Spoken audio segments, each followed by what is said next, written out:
Welcome, dear listener, to a quiet corner of the Hogwarts library. Tonight you are not hurrying to class or racing to finish an essay. Instead, you are already here, already settled, with nothing you must do and nowhere you must be. Imagine the long, vaulted room stretching away into shadowed distance, shelves rising higher than you could reach, filled with ancient volumes whose whispered histories drift softly through the air. This is a time set apart from the busy world, a gentle pocket of stillness in which the only movements are the slow turning of pages, the occasional creak of a wooden chair, and the lazy dance of dust motes in the lamplight.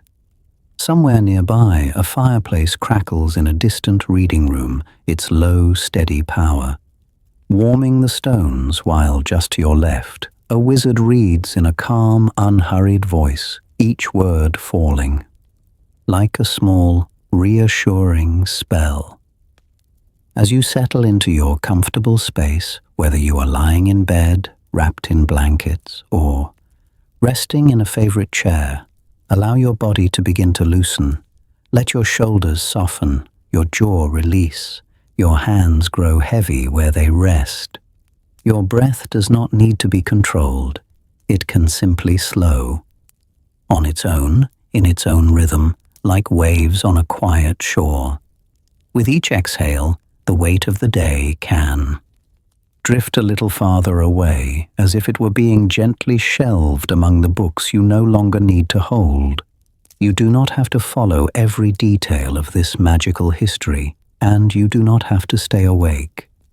This will be a long, unhurried journey through time, from the first idea of a school hidden in the Scottish Highlands to the rebuilding and healing of the castle after the Battle of Hogwarts.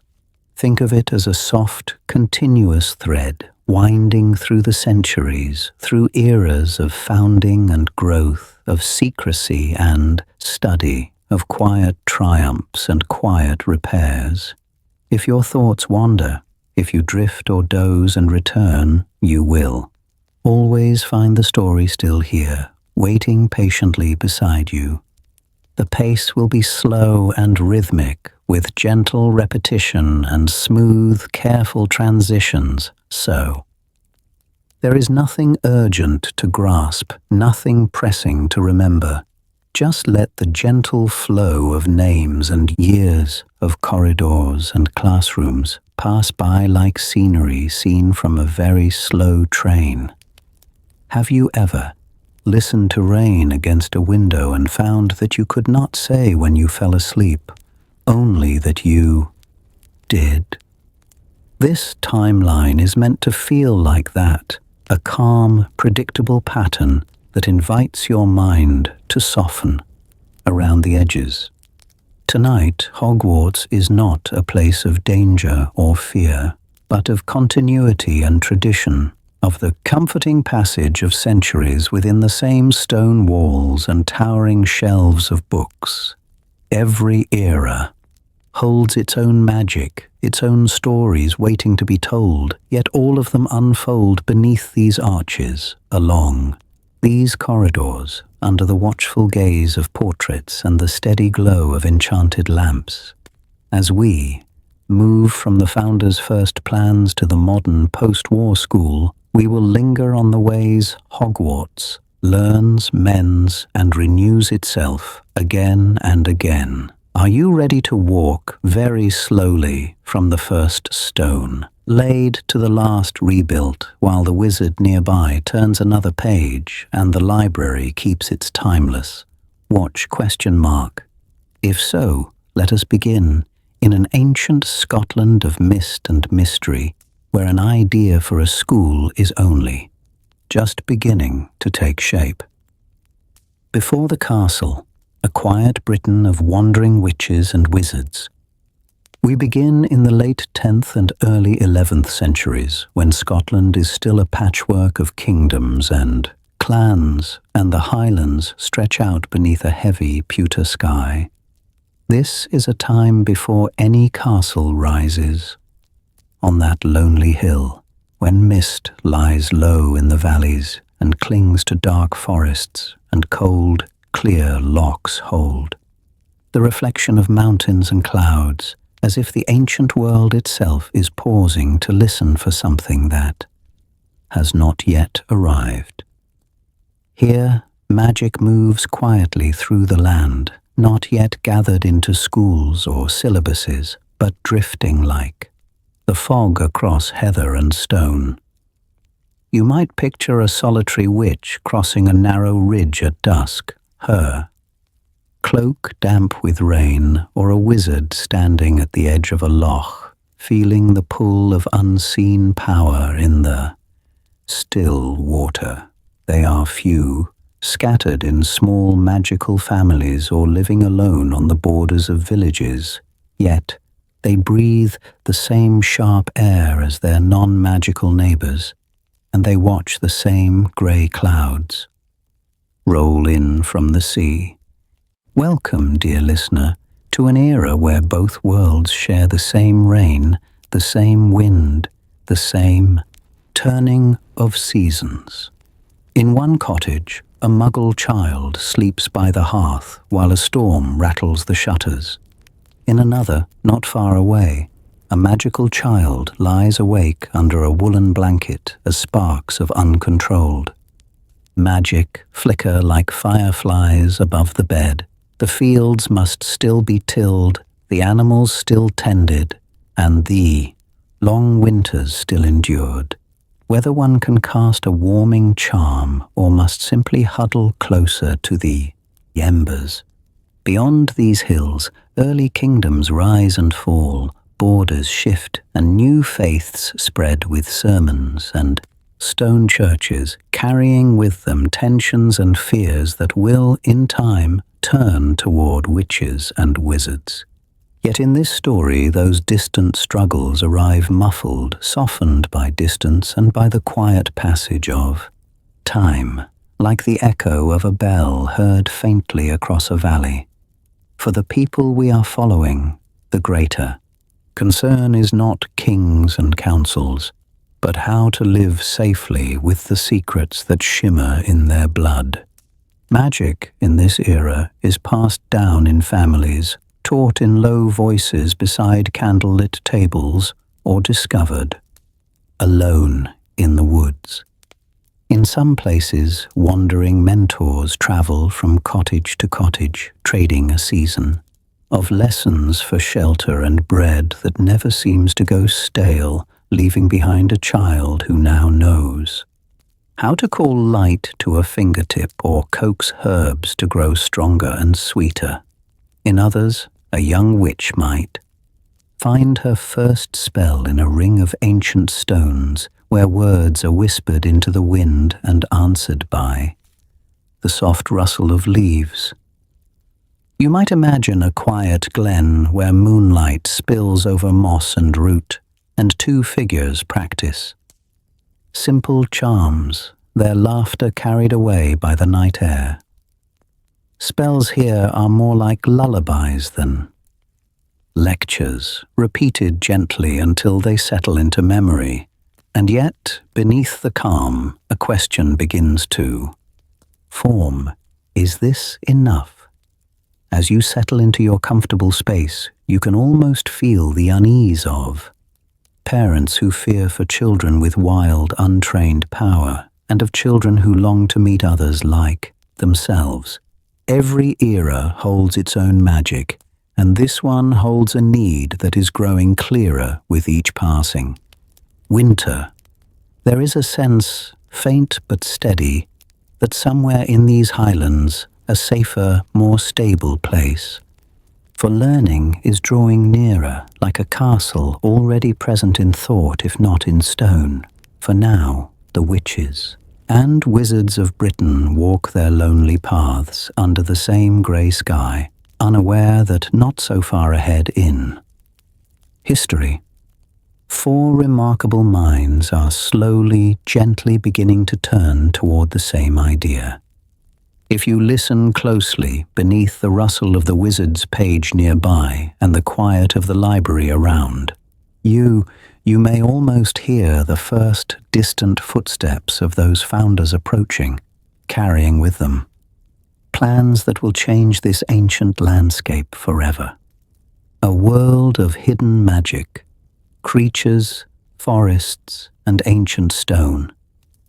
Outside the quiet library where you rest, the land itself is already preparing, though no castle yet crowns. The hills, no turrets yet cut their shapes against the sky.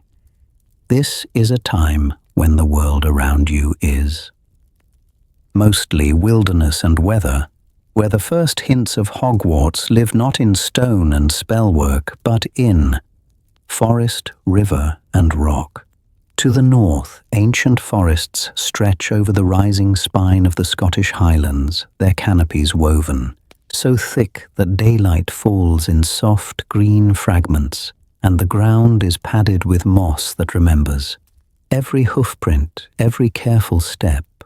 Between trunks older than any known history, centaurs stand in. Small, thoughtful groups, their eyes turned upward to the slow procession of stars, reading in their silent movements the patterns of futures still far away, perhaps even the first faint suggestion of a school that will reshape magical learning.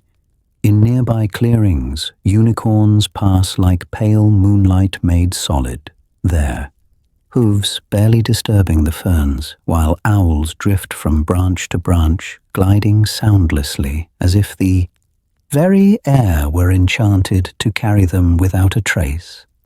Welcome, dear listener, to this earlier era of untamed magic, where every path is uncertain and every shadow might conceal a quiet wonder. In the bark of gnarled oaks, bough truckles cling like knots, and twigs, watching with bright, bead-like eyes as early witches move carefully beneath the leaves, hands gentle, voices low, asking permission before taking even a single branch for a wand. A long, narrow, streams that cut through heather and stone, flocks of tiny, glittering fairies swirl in drifting clouds. There, wings catching the light in brief, silvery flashes, then vanishing again as if they were only a thought or a whispered wish or a dream you almost remember. Across Britain, other places hold their own quiet power, scattered like secret notes in a long, unfolding song. There are stone circles on lonely moors, each standing stone humming with old enchantments, the air around them trembling very slightly, as though listening for the footsteps of those who will one day understand their language. There are caves hidden behind veils of ivy, where crystals glow faintly of their own accord, casting soft, steady light on walls marked by generations of cautious experiment, of spells, half-formed and gently abandoned, out on remote islands where seabirds wheel and call. The very air seems to shimmer with untrained spells cast by solitary witches and wizards who test the limits of their gifts beneath wide, patient skies.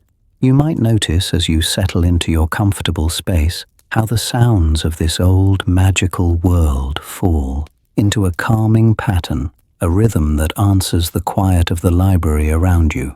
Rain on stone, soft and persistent, wind over heather, bending it in long, sighing waves. The steady rhythm of waves on a loch, washing against pebbled shores again and again, as if time itself were breathing slowly in and out. These are the lullabies of early magical Britain, soothing even the more cautious creatures who keep to the edges of human paths, shy beings half glimpsed at twilight, content to coexist with the first witches and wizards so long as they are left in peace. Every era holds its own magic, and in this one, the magic is scattered, wandering, looking for a home. Can you feel how these forests and stones, these caves and distant islands, are slowly, almost imperceptibly, being woven together by the choices of those who walk among them? The same centaurs who watch the constellations will one day watch students from the edge of the forbidden forest. The same owls that glide over nameless glens will carry letters bearing a familiar crest, and the same rain-on stone will echo from castle walls that have not yet been raised. Let the gentle flow of this thought guide you. All this wild, roaming power is beginning, very gradually, to turn toward a single point on the map, a place where a castle will rise and gather it in, like a harbor gathers ships. Even now, somewhere in this wide, whispering landscape, 4 lives are moving through the trees and, over the hills, still separate, still unknowing. What will happen when their paths finally cross, when the secrets of these ancient places are drawn into their shared design, and the first stone of Hogwarts is laid, upon ground already rich with old magic? The need for a school, untrained magic and gentle chaos.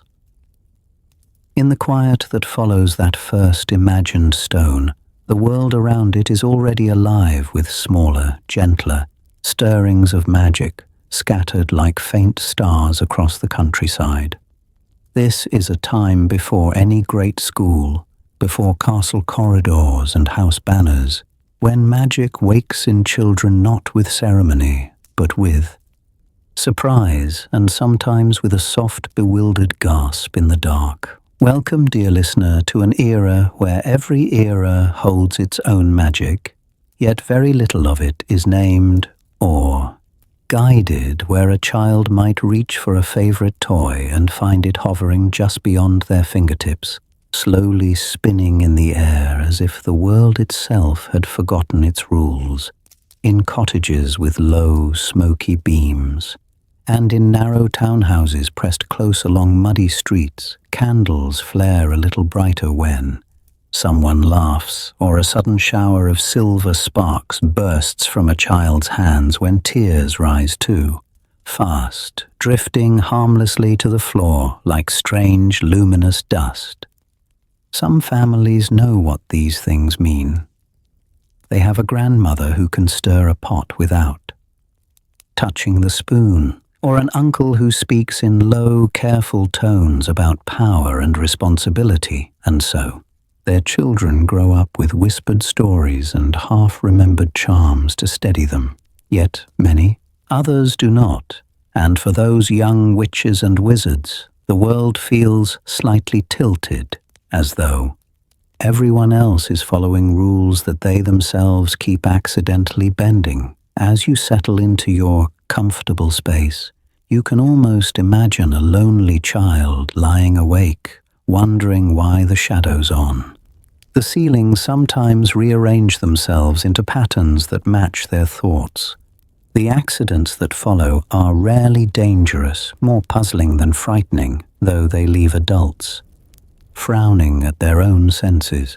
A single roof tile slips free on a clear, still day, landing neatly beside the doorstep instead of crashing down. A carefully stacked pile of firewood is found in the morning arranged, by color or size, as if an unseen hand has tidied it overnight. A kettle boils merrily without a flame. Beneath it, steam curling in elaborate shapes that no ordinary draught could explain. Each incident is small, almost ignorable, and yet together they hint at an ancient current running just below the surface of everyday life. Here and there, in forest clearings or on the edges of quiet villages, a more formal path appears, though it is fragile and rare, a hedge which might take on a single apprentice, teaching them to listen to the wind in the trees and to coax herbs into giving up their secrets, or a solitary wizard in a crumbling tower might Agree to show one promising child how to control the sparks that leap from their fingertips. These apprenticeships are intense and intimate, rich with knowledge yet limited by one person's skills, one person's fears. Where one master teaches healing charms, another forbids them. Where one values curiosity, another insists on silence and obedience. Let the gentle flow of these scattered lessons and lonely discoveries gather in your mind like streams, beginning to seek one another. Across fields and moors, in fishing villages and deep forests, the same quiet question is forming on many lips, sometimes spoken aloud, sometimes only felt.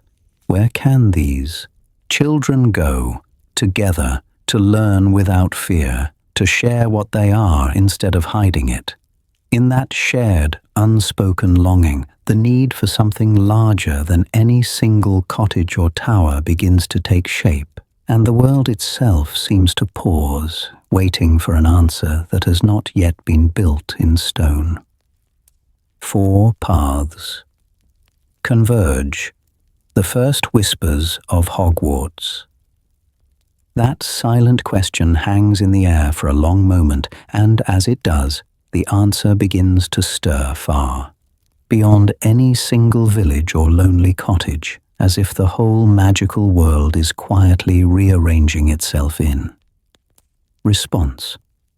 Welcome, dear listener, to the part of the story where distant paths begin, slowly and softly, to bend toward one another, where every era holds its own magic, and this one is made of meetings that have not yet happened and promises that have not yet taken shape.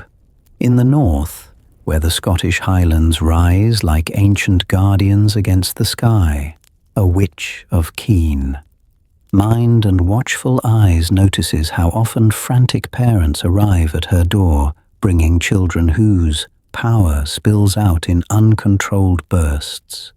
In the west, across rolling valleys and gentle rivers, another witch, warm and steady as a hearthfire, finds her small home overflowing with young faces seeking comfort. After frightening surges of accidental magic, far to the east, in lands of dense forests and guarded keeps, a wizard whose gaze is sharp and measuring hears more and more tales of talented children lost to fear or superstition. And in the open borderlands between, a wizard of fierce courage watches a boy try to hide a scorched hand, ashamed of the flame he cannot yet command. They do not know one another, not yet, but each, in their own quiet hours, begins to dream of a place that might answer this shared unease. One dreams of a stronghold of courage, a place of banners and blazing fires, where the frightened and the bold alike could learn to stand tall together. Another imagines a haven of kindness with long tables and warm kitchens where no child would ever be turned away, and where magic would be taught not only for power but for care. A third envisions a sanctuary of knowledge, a towering library of enchanted shelves and whispered pages where the curious could wander safely through the vast history of spells and secrets. The last, thinking of legacy and survival, pictures a bastion of ambition, a fortified refuge where the most gifted could be honed and protected, their lineage and power preserved. As you settle into your comfortable space, you might sense how these separate dreams begin to echo one another, like distant bells answering across hills and valleys. A traveling merchant passing from north to west mentions a brilliant witch in a highland tower.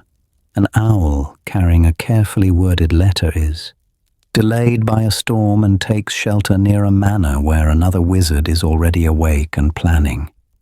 Names begin to repeat in conversations, softly at first, then more often, like a gentle refrain carried on. the wind, a brave Godric, a kind Helga, a wise Rowena, a determined Salazar? Is it chance, you might wonder, or is the land itself guiding their steps, arranging roads to cross and messages to arrive at just the right moment?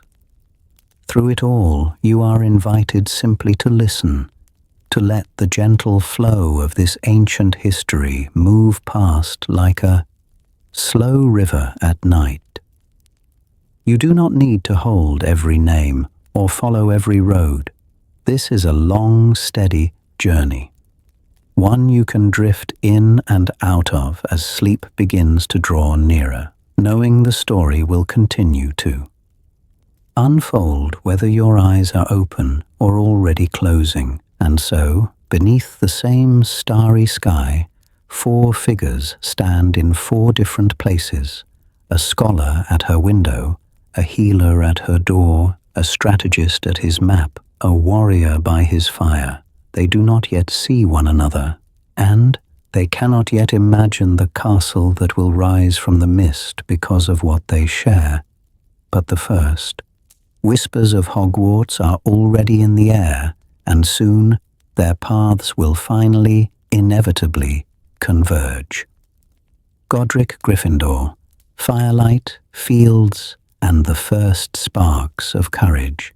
And so, while those first whispers of Hogwarts drift through the ancient air, you can let the gentle flow of time carry you back a little further to a simpler horizon and a quieter fire. Welcome, dear listener, as you settle into your comfortable space.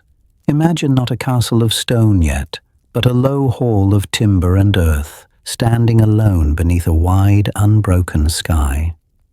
This was a time before towers, before portraits that murmured and staircases that wandered. A time of scattered settlements where the magical and the mundane still shared the same fields, though with careful, whispered caution. In one such place, where the land opened into gentle slopes of grass and heather, a boy named Godric grew among farmers and herdsmen, his world shaped by the wind that moved freely over the fields and the steady glow of evening firelight in a single smoky hall. Nights were long and dark, but never entirely black, because in the center of that hall a hearth burned, throwing out warmth and shadows that danced over rough-hewn beams and simple wooden benches. Godric's earliest magic did not arrive as spectacle or thunder, but as a quiet answer to fear. When a sudden storm once tore across the fields and a child stumbled near a falling branch, his hand rose without thought, and an invisible shield shimmered into being, turning danger aside with a soft, unseen curve of force. Another evening, when wolves circled at the edge of the grazing lands and the adults spoke in low, worried tones, he found that, in his palm, light could gather into the clear outline of a sword. Not heavy steel, but a sword-shaped glimmer bright enough to send the animals slinking back into the dark. Was it power that pleased him then, or simply the relief on familiar faces? From these moments, his philosophy of courage began to form, not as a love of battle, but as a gentle, steady rule for living. To Godric, bravery was not the loud charge, but the quiet act of stepping forward, when everyone else held back, of standing beside the frightened rather than ahead of them, of guiding the lost along a safe path home. Every era holds its own magic, and in his, the magic he trusted most was the kind that listened first, that moved only when needed, that placed protection above pride. As he grew, his magic shaped tools rather than trophies, blades that shone only in the presence of true danger, shields that curved themselves between homes and harm, charms that wrapped halls in soft, watchful safety. Again and again his enchantments returned to the same purpose, to keep others safe, rather than to dominate or dazzle. It was in those years that his affinity for enchanted weapons and protective spells deepened, the first faint echo of a sword that would one day answer only to the worthy, and of a simple hat that would learn to see the heart as clearly as he did. Can you picture that hat now, still just a well-worn companion on a young man's brow, unaware of the ancient duty it will one day bear?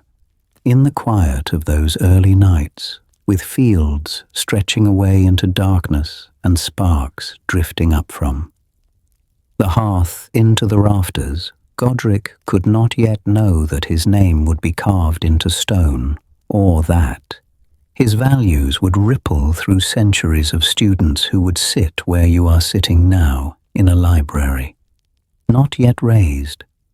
His path is still turning toward 3 other figures beneath that same starry sky, and when they finally stand together, the world will change. But before their meeting, one last choice of his, small and unassuming, will shape the very way Hogwarts knows its children. Helga Hufflepuff, hearth, harvest, and quiet, steady magic. And that small, unassuming choice, dear listener, is that Godric does not look first to warriors or scholars for counsel, but to a witch whose magic smells of bread and earth and wood smoke. This is the moment when the story turns toward Helga Hufflepuff, and as you settle into your comfortable space, you might imagine the world widening, not with a roar, but with the quiet opening of a kitchen door. Helga's early life unfolds far from the cragged highlands, in a region of gentle hills and fertile fields, where rivers wander slowly between orchards and the soil is dark and generous underfoot. This was a time before the international statute of secrecy, when magical folk still shared lanes and marketplaces with their non-magical neighbors, though always with a touch of caution and many whispered protections. In Helga's village, kitchens are always warm, long wooden tables are crowded with bowls of stew and loaves of crusty bread, and it is simply understood that no one eats alone if there is room at the bench. Can you see the candlelight on the worn grain of the table and the way it seems to welcome anyone? Who steps inside? Her magic grows in that glow. Where Godric's power flares bright like a bonfire, Helga's settles deep like embers in a hearth, steady and enduring. Pots over her fire never burn, even when she is distracted by a neighbor's story, and the bread that leaves her oven stays fresh far longer than it should, as if time itself is persuaded to be kind. Plants lean toward her hands, herbs thicken, roots sweeten, and the smallest seedling stands straighter after her touch. A room that feels cold and formal becomes instantly more welcoming when she enters, the air softening, the chairs seeming to draw closer together. In a world where magic is often measured by spectacle, her greatest spells are comfort, safety, and enough. From these simple miracles, a philosophy takes shape. Helga believes that magic is meant to help, to heal, to bring people together, and that the true test of a witch or wizard is not how loudly they can cast, but how faithfully they can work. Fairness, to her, is not an abstract ideal, but a daily practice, the extra portion set aside for the latecomer, the patient teaching of a clumsy child, the quiet defense of someone others overlook. She holds that everyone deserves a chance to learn, that loyalty is a quiet strength, and that kindness can be as powerful as any spell in the most ancient book of magic. It is from this belief that her dream of a school begins to form. While others imagine towers and dueling, yards, Helga pictures kitchens that never run out of food, dormitories where every bed is warmed, and a great hall where shy children and bold ones alike find a place at the table. What if, she wonders, there were a place where no child is turned away for lack of family name or loud ambition or early talent? A place where those who are not the quickest or the cleverest or the most daring still find teachers who see them clearly and friends waiting on the bench beside them. Welcome, dear listener, to a different kind of power. Where Godric seeks the brave, Helga opens her arms to all who are willing to work and to care. Where he dreams of courage tested in crisis, she dreams of character formed in 100 small, unseen choices. Where he burns bright, she glows warm and steady, and in that balance, the first outlines of the houses are already taking shape, though no sorting hat yet sings in any hall. This gentle contrast is not a conflict, but a harmony, a promise that the school to come will be richer for their differences. Then a small pattern in her days changes, and with it, the future of Hogwarts. One evening, as mist settles over the fields and the last light fades from the hedgerows, a stranger arrives at Helga's door with news of a distant Scottish hill, a gathering storm, and 2 other witches whose names you already know, though they have not yet stepped onto this shared path. Every era holds its own magic, and the era of the 4 together is about to begin, with stories waiting to be told in stone and star and spell. Rowena Ravenclaw, mountain air, starlight, and the love of learning. The stranger's message hangs in the warm air of Helga's kitchen, and while the fields lie quiet under gathering clouds, your attention is carried north to a harsher, higher place where another kind of magic is already shaping the future. This is a land of ridges and shadowed valleys, where the wind moves like a living thing through heather and stone, and where, on a lonely peak in the Scottish Highlands, a young witch named Rowena Ravenclaw lifts her gaze to a sky so clear it seems the stars themselves have drawn nearer to listen. Welcome, dear listener, to the thin, crystalline air of her world, where each breath feels sharpened by starlight and ancient secrets, and where night does not simply fall, but unfolds, layer by layer, into constellations that she studies with quiet, tireless fascination. This was a time before any castle rose from that distant hill, when the magical and non-magical worlds still brushed against one another in scattered villages and mountain passes, and when Rowena's family tower, filled with books and scrolls, stood like a lone lantern of learning against the dark.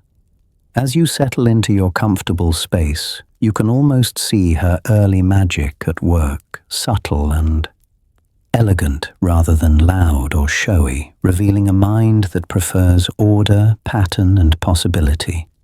At a thought, the books in her chamber rearrange themselves into perfect sequences, languages grouped with languages, theories with counter-theories, histories with whispered legends, until the shelves become a visible map of how ideas speak to one another.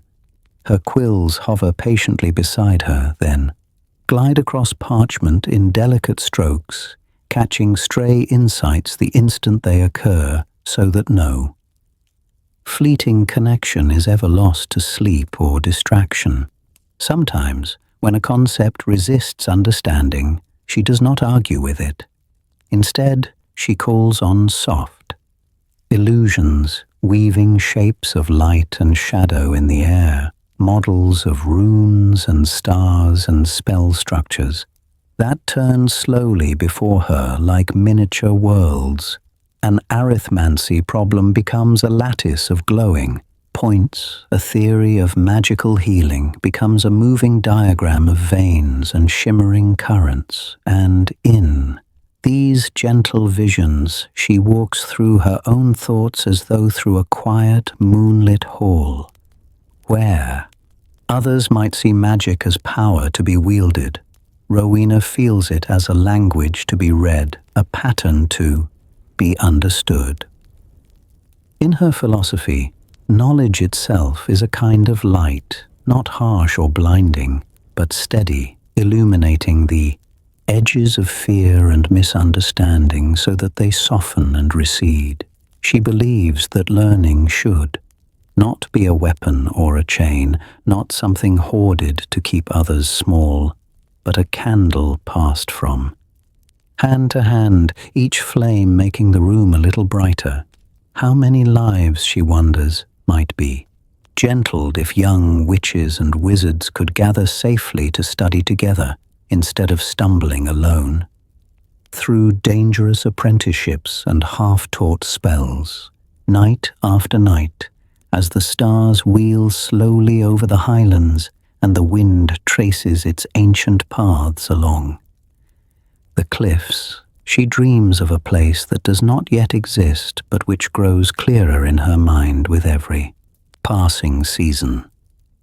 She imagines a great school of magic in these very mountains, filled with books and scrolls and quiet corners for study, where questions are welcomed rather than silenced, and where curiosity is cherished as one of the highest forms of courage. In her vision, there is a vast library at the heart of it all, its shelves curving like the arc of the sky, its staircases winding upward like careful thoughts, its windows catching starlight so that even the dust motes seem to glow with possibility. Let the gentle flow of her imaginings guide you for a moment. She sees students wandering those aisles, in every era to come, tracing spines with ink-stained fingers, discovering that history is not a fixed tale, but a living conversation between past and present. She pictures a restricted section, not as a hoard of forbidden power, but as a carefully guarded space where dangerous knowledge is approached with humility and guidance, where the line between curiosity and recklessness is taught with patience. She does not yet know the names of the children who will one day whisper in those stacks, but she designs the space for them all the same.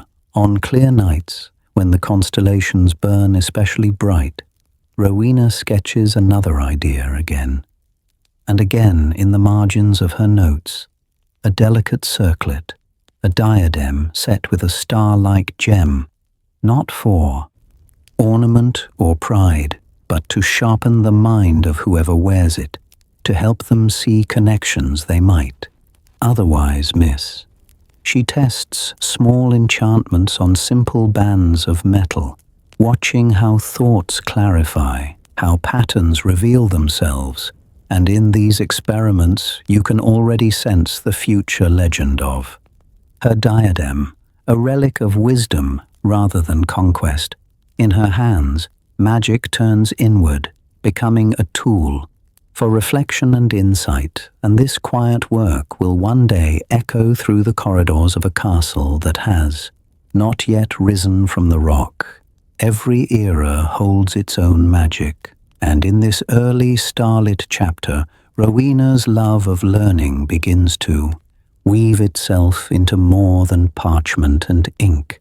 It seeps into the very way she thinks about stone and stair and tower. When she finally walks that distant hill with 3 others, she will argue for high windows, to catch the constellations, for staircases that shift like questions leading to new answers, for classrooms that open easily onto the library, so that no subject ever feels far from the sources that nourish it. Even The enchanted sorting hat, once a simple belonging of Godric's, will carry her enchantments, layered, with her belief that each mind is a tapestry of traits and potentials, not a single simple thread. For now, though, the castle exists only in her thoughts, a quiet architecture of intention drawn in starlight and ink, while the mountains sleep around her and the wind hums softly at the tower windows.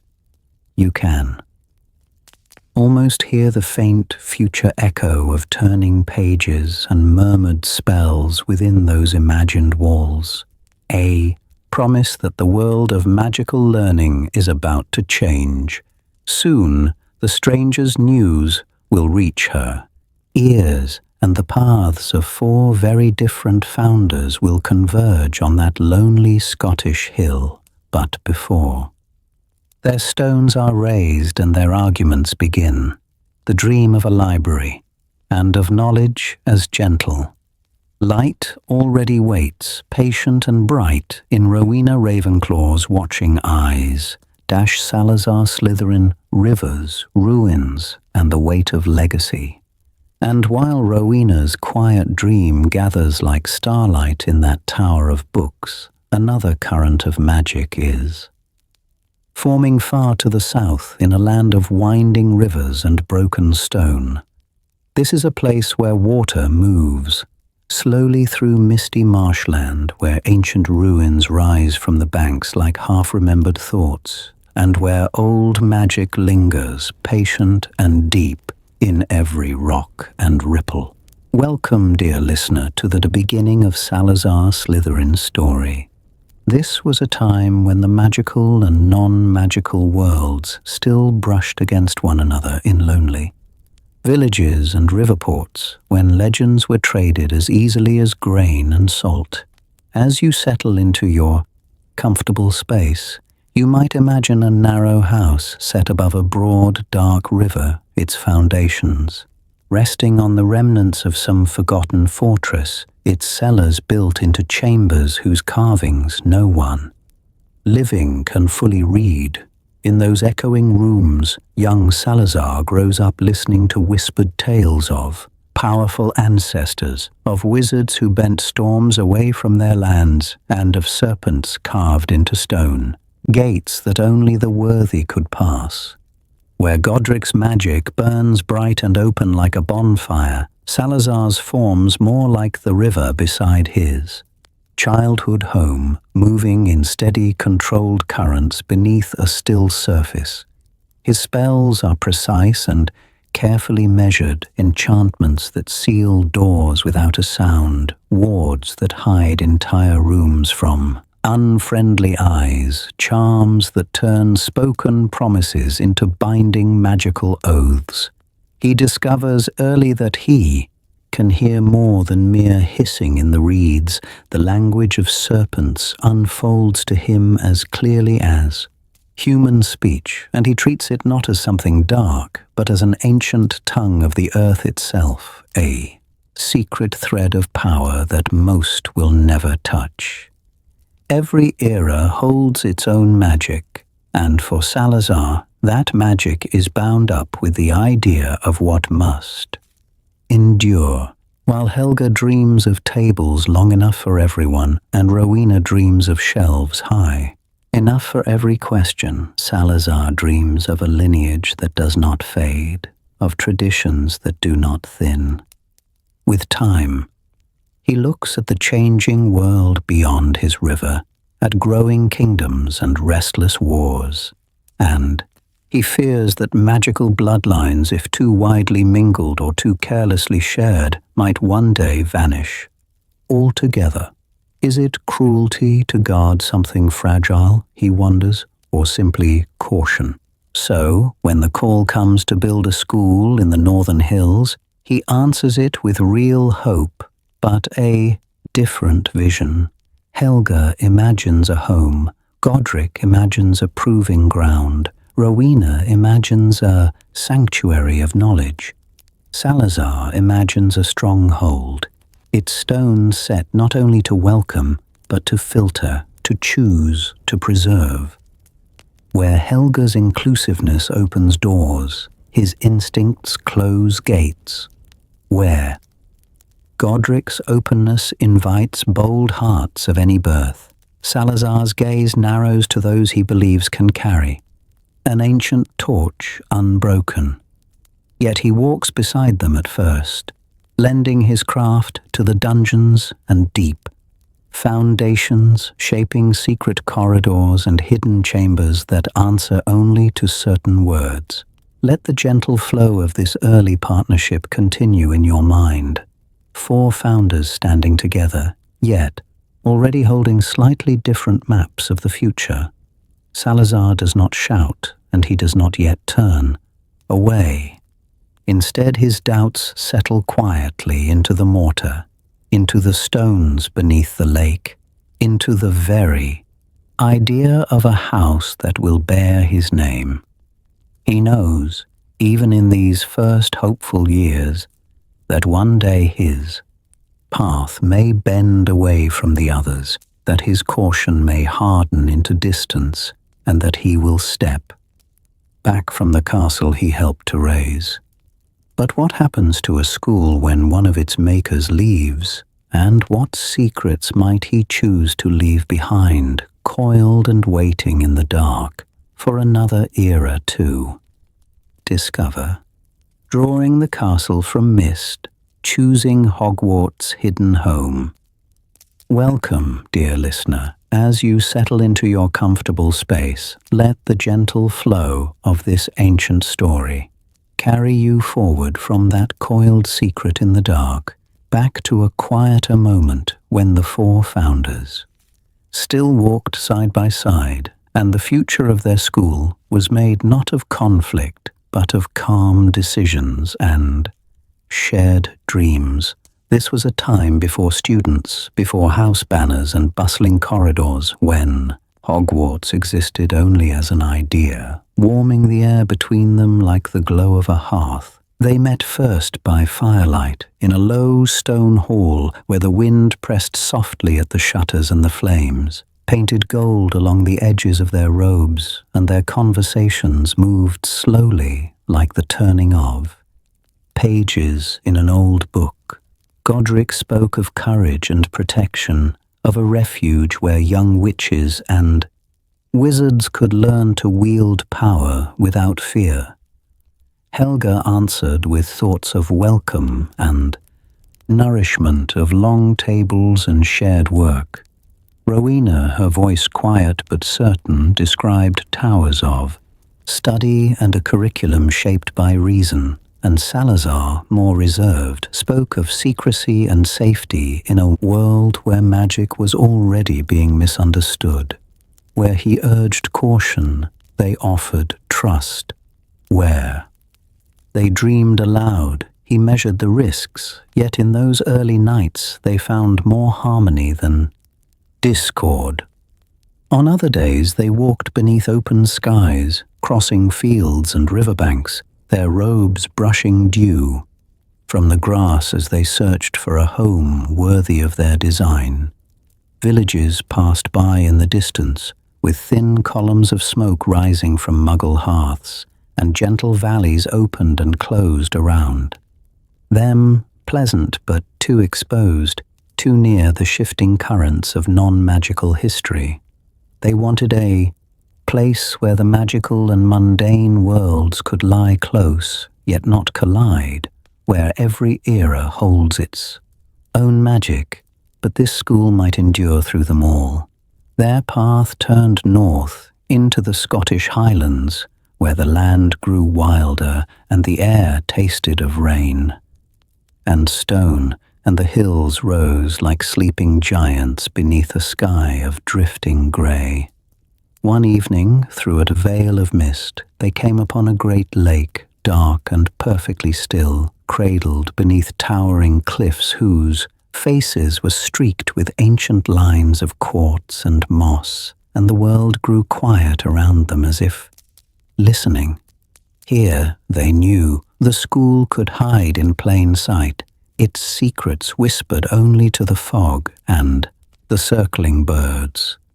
Each of them saw something different in that landscape, as if the place itself were a mirror for their hopes. Godric's eyes traced the line of the cliffs, and he imagined a fortress of courage rising there, battlements standing firm against whatever darkness might come, a beacon for those who needed protection. Helga looked instead to the gentler slopes and pockets of flat land near the shore, seeing orchards and herb gardens, greenhouses and warm kitchens, fields where students could learn by doing side by side. Rowena lifted her gaze higher to the ridges and crags, and in her mind's eye, graceful towers unfolded, crowned with observatories and libraries, windows catching first light and last. Salazar's attention drifted downward to the shadowed places beneath the rock, sensing deep caverns and winding chambers where rare knowledge and powerful artifacts could be kept apart, guarded from careless hands. It was here, with mist curling around their boots and the lake reflecting a sky streaked with fading light, that they agreed. This would be Hogwarts' hidden home. The decision did not arrive with argument or thunder, but with a quiet nod from each of them, a shared understanding that this landscape could hold all of their visions at once. Can you imagine that stillness, that moment when a school that will shape 1,000 years of magical history is chosen with such gentle certainty? The first enchantments were not a single grand spectacle, but a series of careful workings layered over days and nights, like a tapestry woven thread by thread. They stood upon the bare rock and traced patterns in the air, and the stone responded, rising smoothly from the cliffside, shaping itself into walls and arches that seemed to grow rather than be built. Foundations sank deep into the ancient bedrock, anchoring the future castle to the bones of the earth. Above, the beginnings of towers spiraled slowly upward, their silhouettes emerging from mist as if they had always been there, simply waiting to be revealed. Windows opened in those new walls like thoughtful eyes, one after another, framing views of the lake, the mountains and the distant horizon, each pane held in place by charms that would withstand centuries of storm and snow. Inside, staircases unfurled and curved, not yet restless and shifting as they would become in later eras, but already inclined to adjust themselves, to bend around a new corridor or rise to meet a doorway that had not been there the day before. Rooms settled into being with soft, resonant shivers of magic, broad halls for gathering, quiet chambers for study, kitchens that seemed to invite warmth, dungeons that welcomed the cool, steady air below. They walked those newborn corridors together, sometimes in silence, sometimes speaking in low voices, about the lessons they would teach and the protections they would weave, their footsteps echoing against bare stone that had not yet learned the sound of children's laughter. In one high room, Rowena paused and ran her hand along an empty wall, already imagining shelves from floor to ceiling, stacked with scrolls and volumes in languages both magical and mundane, a library that would grow as the centuries turned. Helga lingered in the kitchens, charming the hearths to light at a word, while Godric tested the strength of the outer walls with quiet spells and approving nods, and Salazar measured out the hidden paths below, setting aside spaces only he fully understood. When at last the work of raising the castle slowed, Hogwarts stood nearly finished above the dark lake, its towers catching the pale light of dawn, its windows clear and watchful, its gates closed but not yet barred to any. The air around it hummed with fresh magic, like the faint vibration of a plucked string waiting for the first note of a song. Inside, long tables stood empty in the great hall, no candles yet, floating above them. Dormitories waited for trunks and whispered secrets, and in that high, quiet room the library shelves remained bare, patient for the flood of knowledge to come. The castle, in that moment, was a promise more than a place, a vast, echoing shell ready to be filled. With lives and lessons, triumphs and mistakes, stories waiting to be told, can you feel it standing therein? Your mind's eye, calm and expectant, poised between the ancient silence of the highlands and the noisy, colorful centuries that will follow. Soon, the first students will arrive. The sorting hat will sing its earliest. Songs and the library where you now sit will take its first breath of ink and parchment, but for now, Hogwarts simply waits, cradled in mist, on the edge of its long, magical history. Foundations of learning. The first halls, classrooms, and library shelves. And so the waiting castle begins, very softly, to breathe. This is a time when its corridors are still few and straight, when each passage has a clear beginning and end. And yet even now, as you settle into your comfortable space in the library of a much later era, you can almost hear your footsteps echoing along those first stone floors, a touch too loud in the newborn, quiet, ringing gently beneath arches that have only just learned the weight of a roof above them. Torches burn in steady lines along the walls, their flames held at a careful height by early enchantments, and the tall, narrow windows frame the outside world in calm, deliberate panels. The dark sweep of the lake, the distant shoulders of the mountains, and the rolling ancient highlands that cradle this new home for magic. Welcome, dear listener, to these first halls where every sound is magnified and every silence feels purposeful.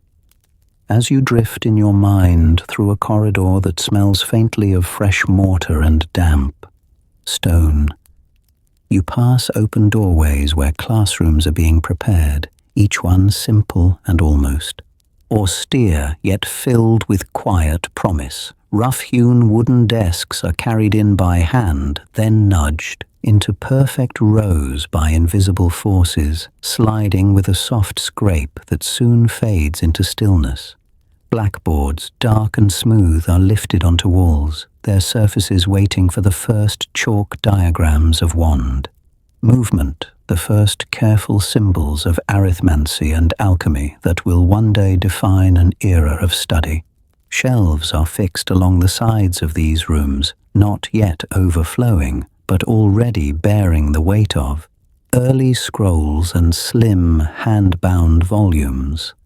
Here, a stack of parchment containing Helga Hufflepuff's patient notes on healing herbs. There, a neat row of Rowena Ravenclaw's copied treatises on the theory of spell structure, each line of ink a whispered bridge between raw power and safe practice.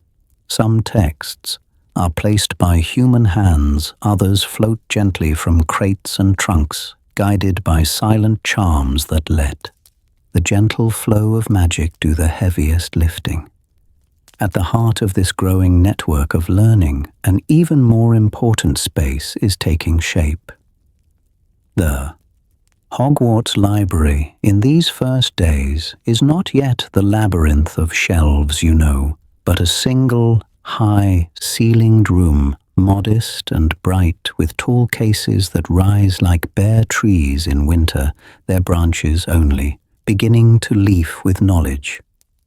Enchanted candles drift near the rafters, their flames steady and watchful, casting pools of light over tables where only a few tomes lie open, a carefully copied spellbook of basic charms, an early bestiary of magical creatures, a thin volume on the ethics of enchantment that all four founders have touched and signed. Every era holds its own magic, and here the magic lies in beginnings. The founders walk these aisles and corridors, speaking in low voices as they divide the vast field of wizarding knowledge into subjects that can be taught, revised, and made safe for young minds. Charms is given a bright, airy room near than a courtyard where windows can be opened to let misfired spells drift harmlessly into the open air. Transfiguration is placed slightly apart in a chamber with thick stone walls and few distractions so that concentration can deepen and the shifting of form to form can be carefully observed.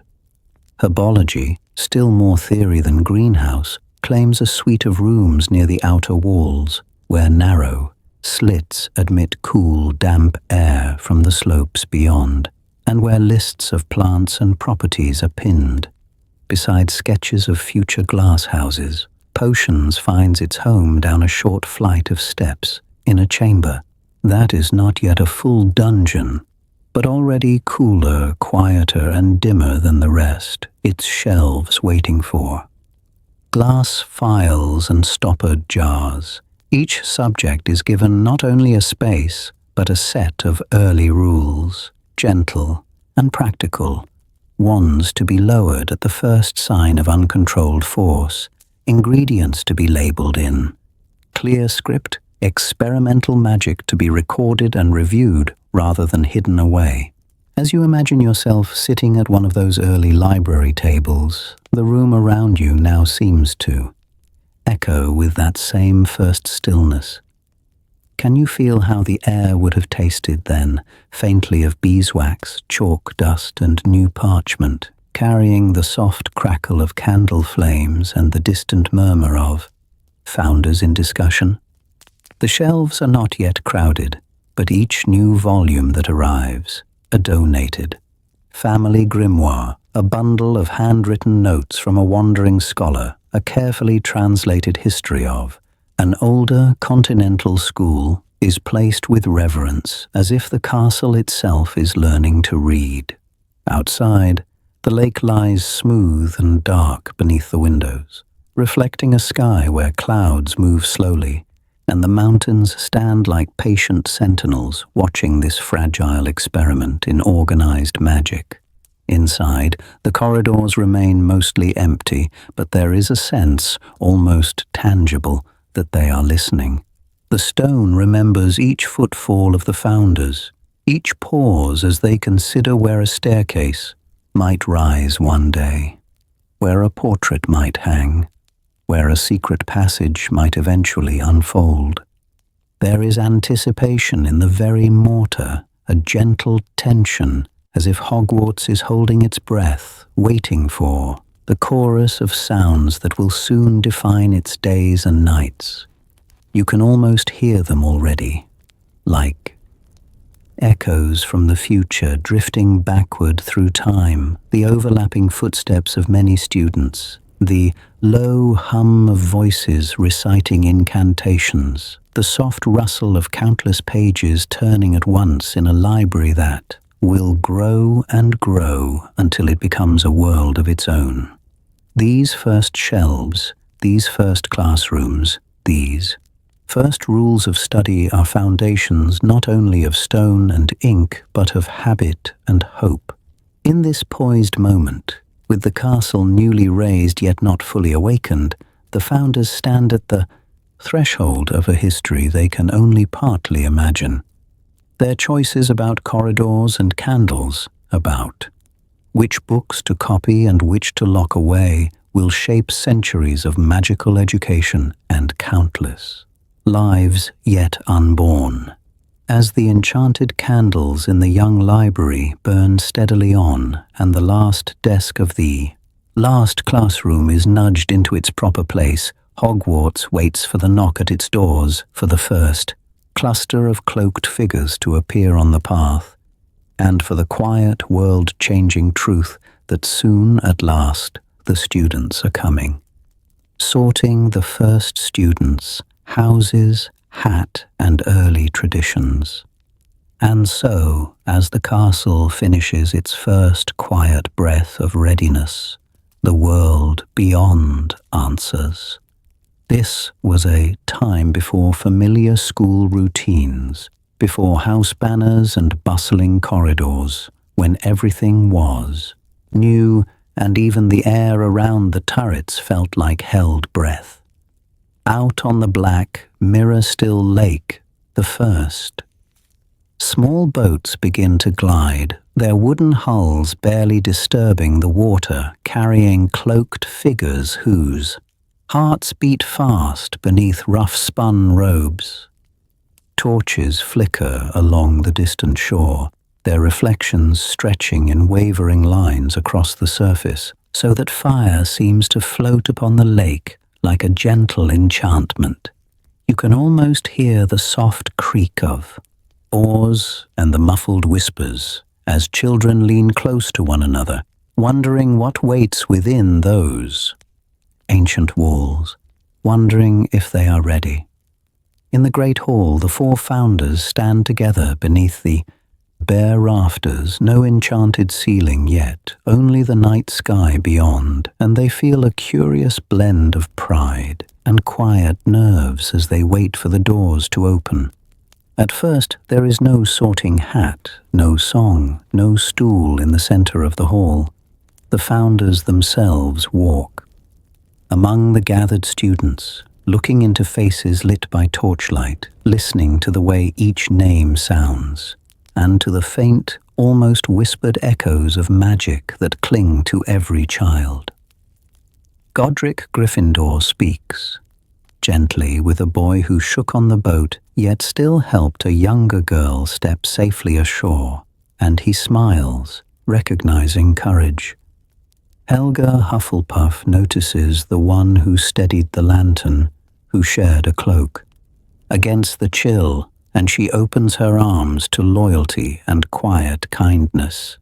Rowena Ravenclaw asks a shy question about the stars, and the girl who answers with thoughtful precision finds herself guided toward the house that prizes wit and wonder.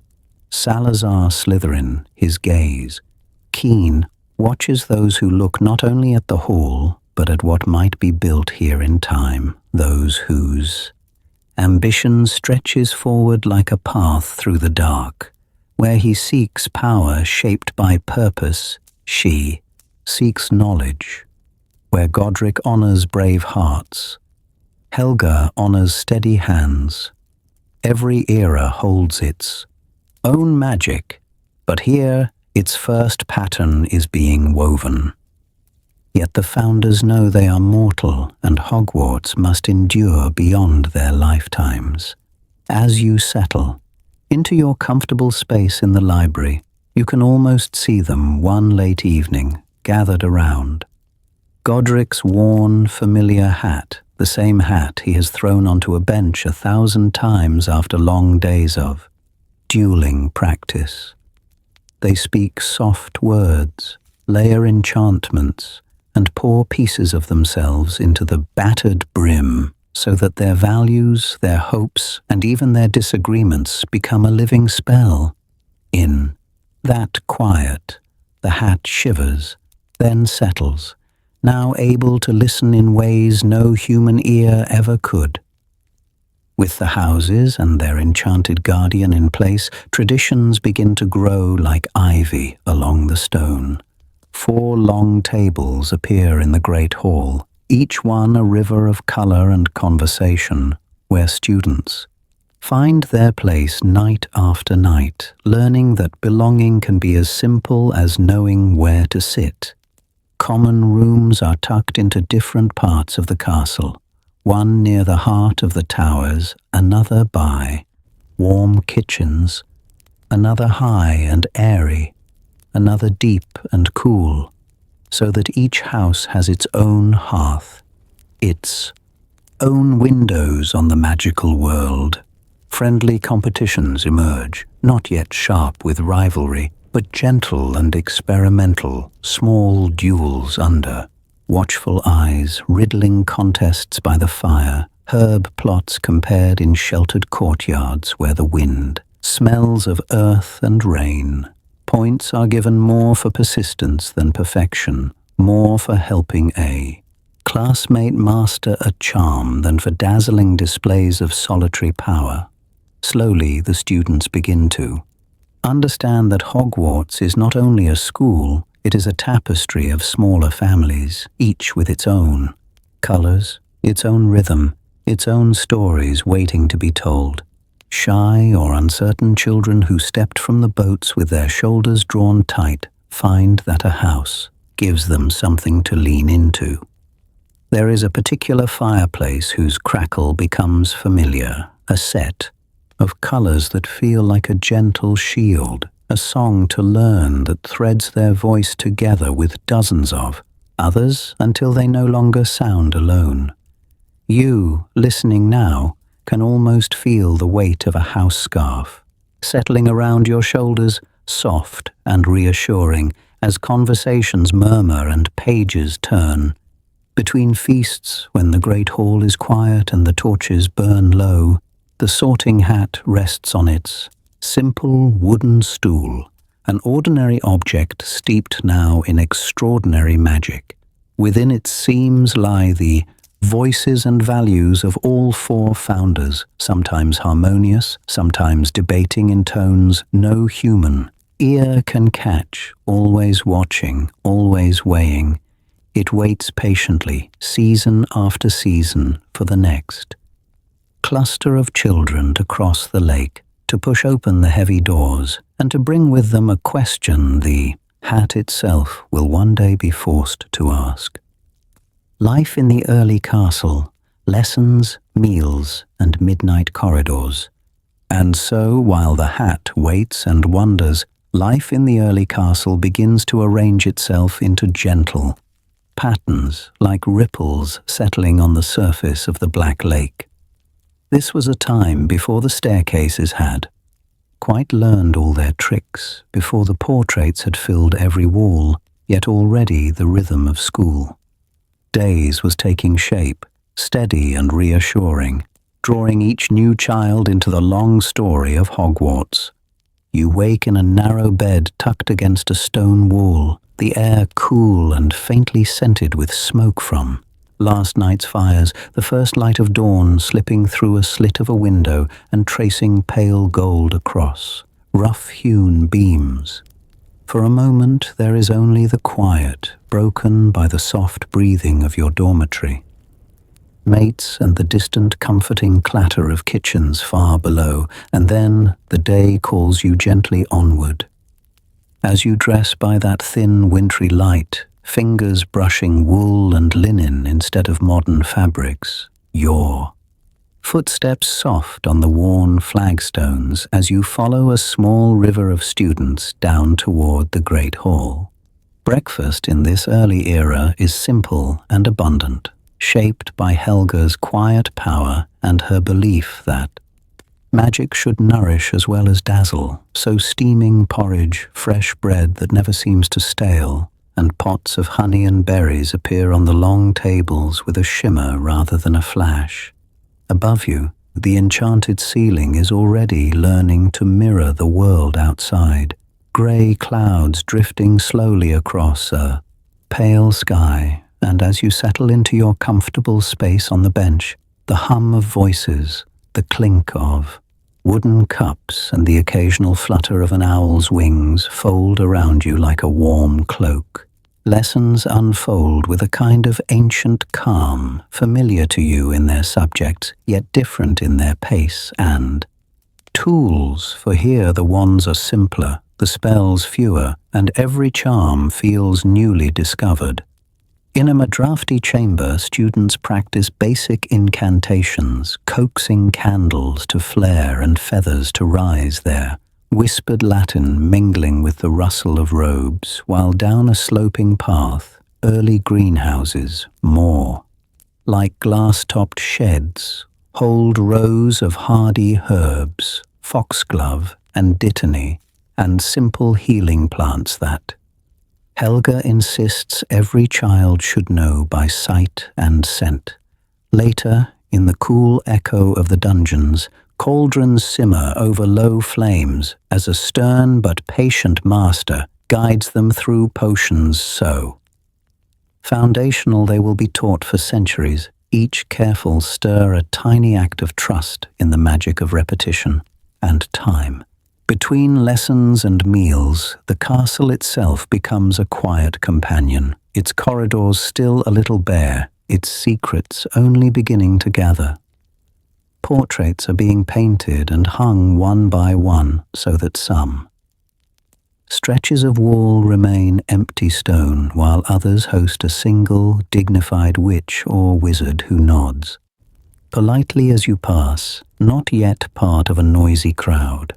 The staircases do shift, but only occasionally, a gentle sidestep rather than the wild swings you may imagine. Sometimes a flight will deposit you one landing, higher than you expected, inviting a soft laugh and a whispered promise to remember the new route next time. Have you ever walked a place that seems to be learning you as much as you are learning it?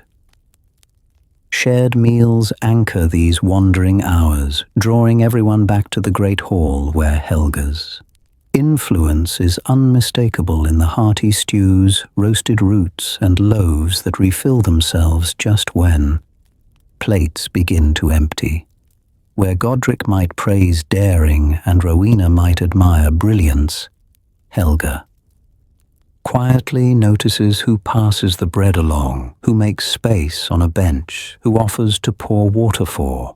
A tired first year, and in this early age her values seep into the very air so that kindness feels as natural as breathing. Overhead, the ceiling darkens with evening, stars emerging exactly as they do beyond the high windows, and sometimes a distant storm will rumble across those enchanted clouds, reminding everyone that the magical and mundane skies are still one and the same. Yet for some, the most cherished hours are neither in classroom nor at table, but in the in-between spaces when the castle grows hushed and thoughtful. After supper, as torches burn low and the last echoes of conversation fade, small clusters of students drift along quieter corridors, pausing to peer through arrow slits at the darkening highlands or to test a newly discovered shortcut behind a tapestry that has only just been hung. Every era holds its own magic, and in this one, the corridors feel like blank parchment, ready to record the first footsteps of mischief and discovery, though for now the whispers are soft and the adventures modest, a hidden alcove, a forgotten staircase, a door that opens into a room, still empty of furniture but full of promise. Inevitably, many of these wandering feet find their way to the early library, which is smaller than the vast archives you might picture, yet no less enchanting for its size. Shelves of carefully copied texts line the walls, the parchment still new in places, the ink dark and crisp, and the scent of vellum and beeswax mingles with the low murmur of turning pages.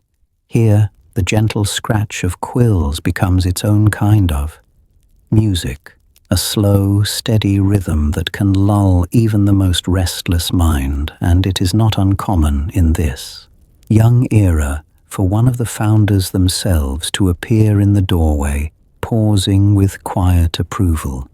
When they see a child bent earnestly over a book, can you imagine Rowena's faint smile as she notices a student puzzling through an ancient rune, or Helga's soft nod when she finds someone copying a recipe for a healing draught to send home?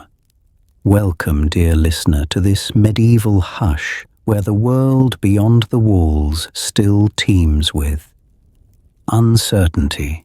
Yet inside the castle, the days follow one another with reassuring regularity, like beads on a string, As you listen, let the gentle flow of these routines, waking in stone-walled dormitories, walking, familiar paths to meals, tracing the same route to the same corner table in the library, soothe your thoughts, for there is a deep, quiet magic in repetition, in knowing that tomorrow will bring candles and classes and the same soft rustle of pages.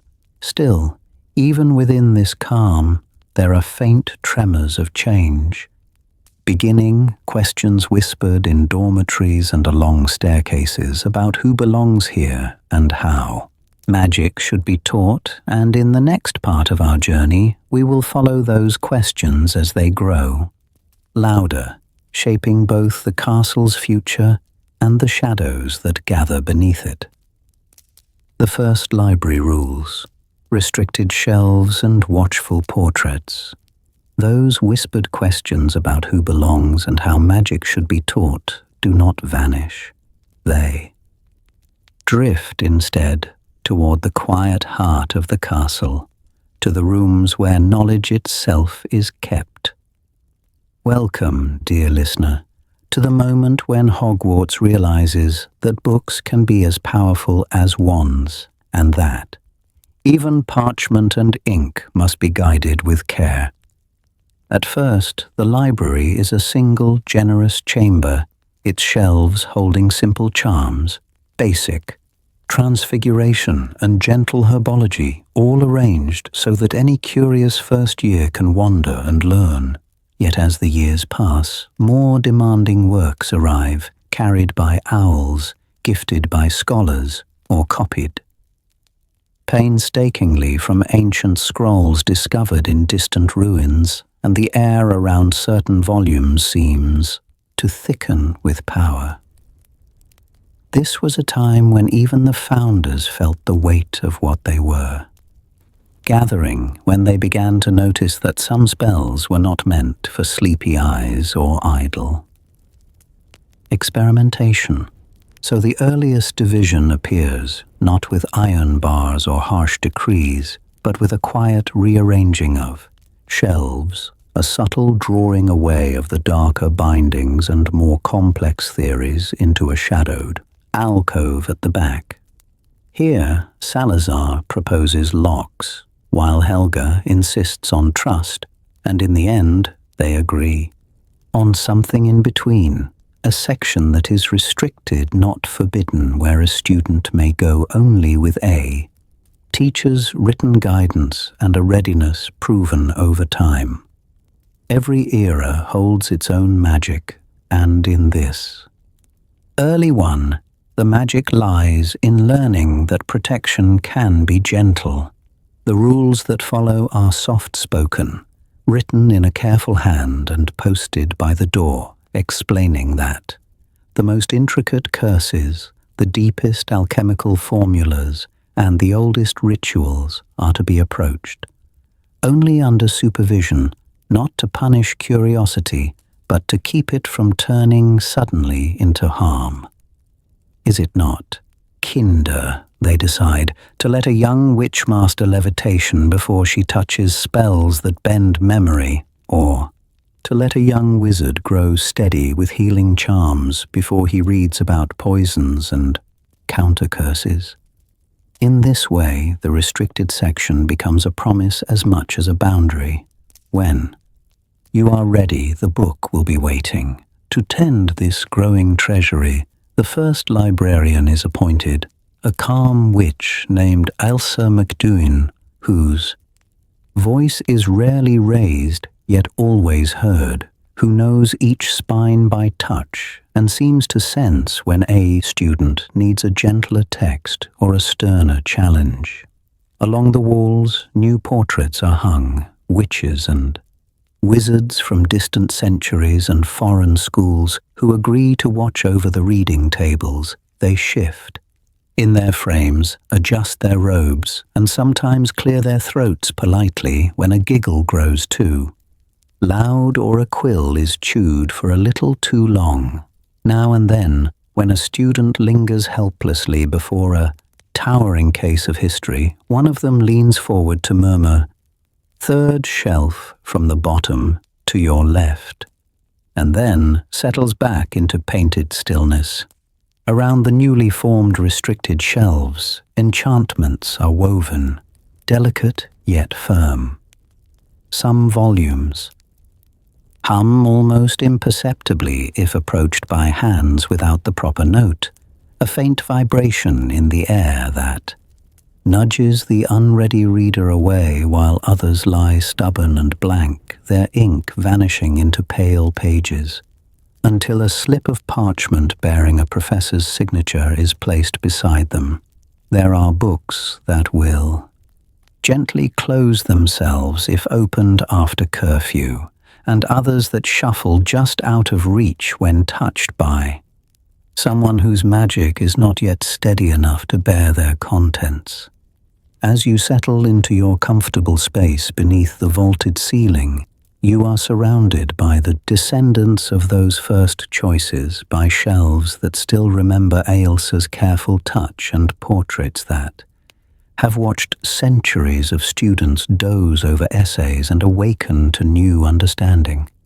Can you feel how the same quiet rules fold around you now, not as a cage, but as a soft, steady ward, allowing you to listen safely while the wizard nearby turns pages filled with the school's long memory? Let the gentle flow of this ancient library's protections soothe you, and as we move forward, you will see how the knowledge kept here shapes not only lessons and examinations, but the very battles, alliances, and healings that lie ahead in Hogwarts' unfolding history. Shadows and secrets, Salazar's departure and the chamber's whisper. And so, as those protective charms in the library hum softly around you, you might notice how the calm of this place stands in gentle contrast to the quieter storms that once moved through Hogwarts' ancient halls.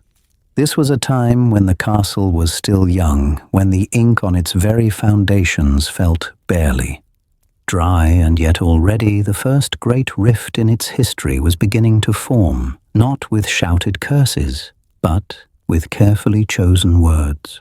Welcome, dear listener, to the era when Salazar Slytherin's path slowly diverged from that of his friends. Over many seasons and many candlelit evenings, the four founders found themselves returning to the same question: who should be allowed to learn magic within these walls, and how open should this new world of structured education truly be? Every era holds its own magic, and in that early age, the power they feared most was not a spell, but the possibility of magic in the hands of those they did not fully trust. Their disagreements did not crack the air like thunder. Instead, they unfolded as long, low conversations.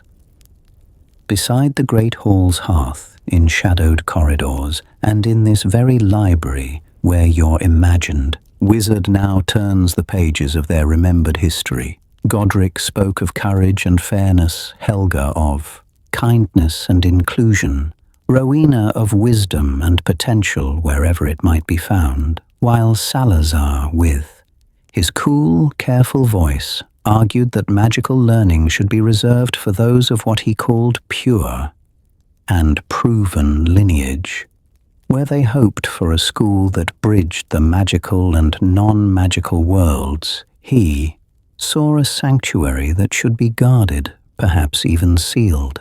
As you settle into your comfortable space, you can almost hear the way those conversations ended, not with victory or defeat, but with a lingering silence, the sort that follows when friends realize they are no longer walking quite the same road. Over years, not days, their friendship loosened its grip like ivy, slowly withdrawing from stone, until at last there came an evening when Salazar's decision could no longer be postponed.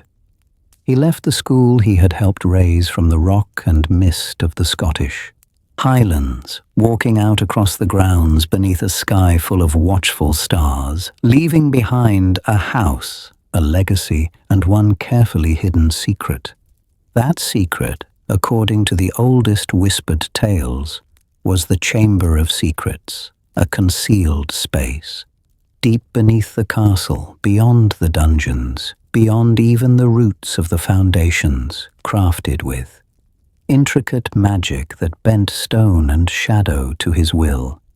It was said that within this hidden chamber lay a creature and a purpose known only to Salazar, and that it could be opened only by a true heir who shared his language and his values, someone who could command the ancient tongue of serpents and carry forward his guarded vision of the magical world. Was it a safeguard or a threat waiting for its appointed hour? For most who walked these corridors in the centuries that followed, the chamber remained only a legend, a story told in low voices when the torches burned low while lessons, meals, and quiet library. Visits continued as usual above. Professors marked essays by lamplight, ghosts drifted through stone, and students traced their own small worries across parchment, unaware of the deeper architecture of secrets beneath their feet. Let the gentle flow of this long history soothe you as you listen, and yet, somewhere in the stillness, you may feel the faintest question stirring. What happens when a whisper in the stone finally answers back? As years turn, new headmasters, new portraits, same old stone. The question lingers for a moment, like dust motes turning in a shaft of light. And as years passed, the castle itself seemed to answer not with a single voice, but with the low, steady murmur of continuity.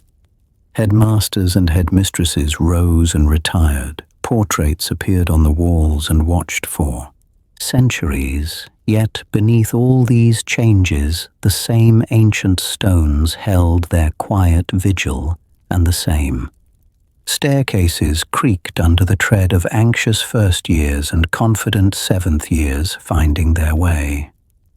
With each new generation, a different hand rested on the headmaster's chair, each one leaving a faint, magical imprint, a preferred enchantment here, a favored subject there, small flourishes that joined the school's long history like threads in a tapestry.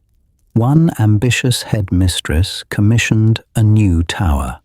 For astronomy, its narrow windows perfectly aligned with certain rare celestial events, while another, more practical and stern, ordered additional charms on the dungeons to keep over-enthusiastic potion. Experiments from shaking the floors above. In the great hall, banners changed, rules were revised, and yet the sorting hat, with its remembered power from the four founders, still dipped and nodded, year after year, sorting nervous students by candlelight. Through all of this, the library remained, not static, but steadily unfolding, like a living organism of parchment and ink that you can almost feel breathing around you now. As years passed, new shelves were coaxed into existence by careful spells, extending higher and higher until rolling ladders had to be charmed to glide at a whisper, and chains of softly glowing lanterns were suspended to light the upper reaches. New sections appeared as branches on an ancient tree, a modest corner for arithmancy that slowly grew into an entire aisle, a once slim collection of magical healing texts that expanded after each plague or outbreak, and always a small but fiercely guarded enclave for experimental spellcraft whose volumes seemed to hum faintly when you walked by. Old books, their leather cracked and their ink fading were not discarded but patiently mended by librarians who knew that every era holds its own magic, and that even a nearly crumbling manuscript might contain secrets no one else remembered. Outside these walls, the non-magical world shifted and surged in ways that would have seemed impossible to the first students who crossed the lake. Kingdoms rose and fell, banners changed, and new faiths spread across continents, reshaping how people understood the world and their place within it. In distant cities, metal tools gave way to machines, and then to stranger devices still, as technology crept forward step by careful step, while roads turned to bustling trade routes and then to humming lines of travel that could cross a country faster than any broom. Yet inside Hogwarts, classes still began with the scrape of chairs and the murmur of incantations. Feasts still unfolded beneath enchanted ceilings, and the library still welcomed anyone who slipped through its doors, seeking a quiet table and the rustle of pages for company. As you settle into your comfortable space among these shelves, you can almost sense that the calm is not ignorance but choice, a deliberate turning towards study even as distant storms gather beyond the mountains. Goblin rebellions flare in valleys not so far away. Witch trials burn through Muggle courts with fearful cruelty, and later great wars rumble across continents, their echoes faint but undeniable even here. There are times when frightened parents hesitate before sending their children, and moments when the governors argue in hushed voices about wards and protections, about whether Hogwarts can remain untouched. Yet, again and again, the decision is made.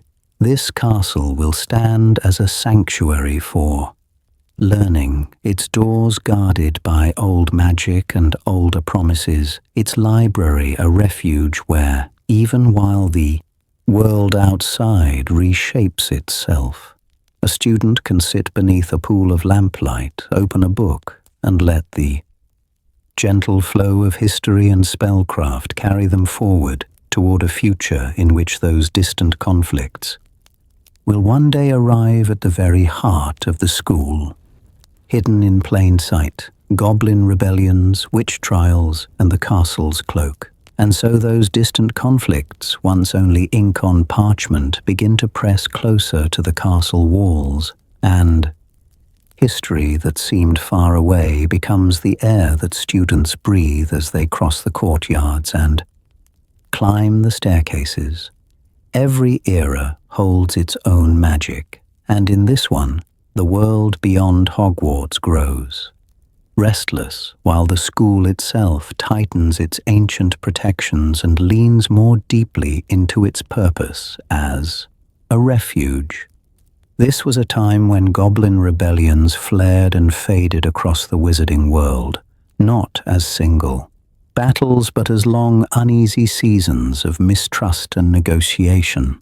Rather than turning its classrooms into war rooms, Hogwarts responds in its own quiet way, adding more history to the timetable, more lessons. In diplomacy, more careful discussions about power and fairness that stretch late into the afternoon. Beneath high, arched windows, you can almost see a group of students in thick wool robes, quills, hovering over parchment as a professor invites them to consider not just the spells of conquest, but the consequences of ignoring another people's grievances, their whispered stories copied carefully into essays that will shape gentler minds. Beyond the castle grounds, another danger rises, this time from the non-magical world, where fear and ignorance ignite the witch trials. Fires are lit in village squares, accusations spread like smoke, and many witches and wizards feel the ground of their lives shift beneath them.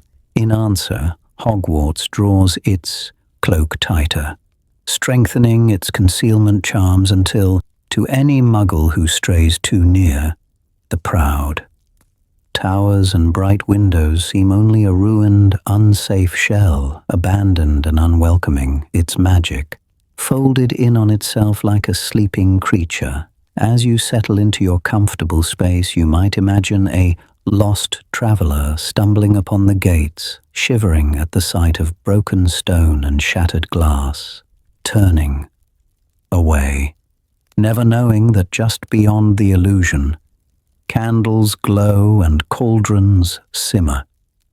Inside, the school quietly widens its embrace. Students whose families are in danger are given reasons to stay through holidays. Distant relatives are offered spare rooms near the village or in tucked-away wings of the castle, where portraits look on with sympathetic eyes. The walls absorb their whispered fears in corridors and common rooms, and those fears are slowly transformed into shared stories, into late-night conversations by the fire where older students reassure younger ones that the castle has stood through many storms and will stand through this one as well. Welcome, dear listener, can you feel how the building itself seems to listen, to hold each worry with patient stone? In these unsettled years, the library becomes more than a storehouse of books. It becomes a gentle shield.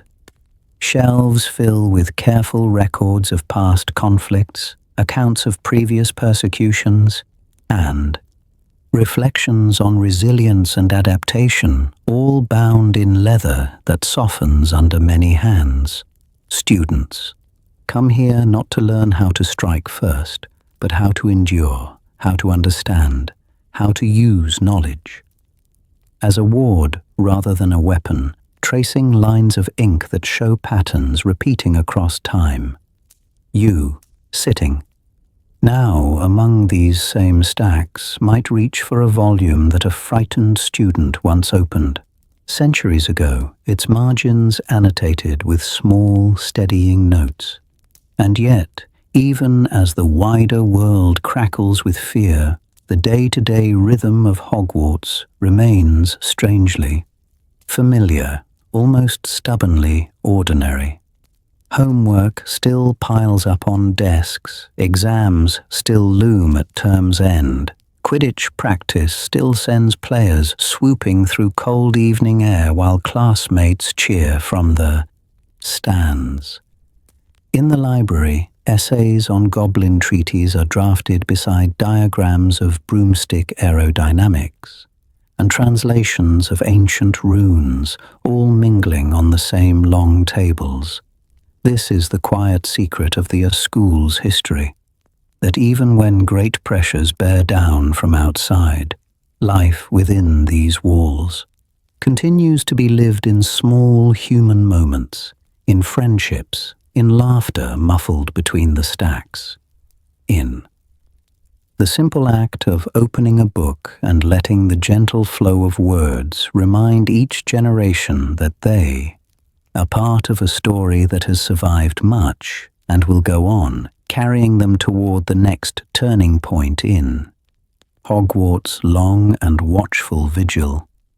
Portraits, ghosts, and moving stairs, the castle learns to play, and as those small human moments continue to unfold, almost unnoticed, the castle itself begins to answer back, layer by layer, in paint, in echo, in gently shifting stone. At first, there are only a few solemn faces in gilded frames, but with each generation another portrait joins them, until the corridors become a quiet gallery of Hogwarts' own memory.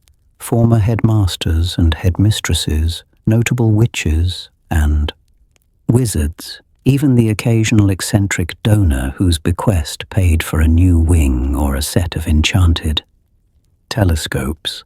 They murmur among themselves when the halls are empty, trading observations about this era's students and this era's troubles, and when young witches and wizards pass beneath them, books Clutched tight, the portraits sometimes lean down to offer a softly spoken suggestion, a reminder of a forgotten counter-curse, or a piece of advice about which staircase to trust on a stormy evening. You might hear a retired charms mistress debating theory with a 17th century duelist there. Whispered conversation following you like a drifting breeze, and in those voices you can feel how every era holds its own magic, preserved in pigment and spell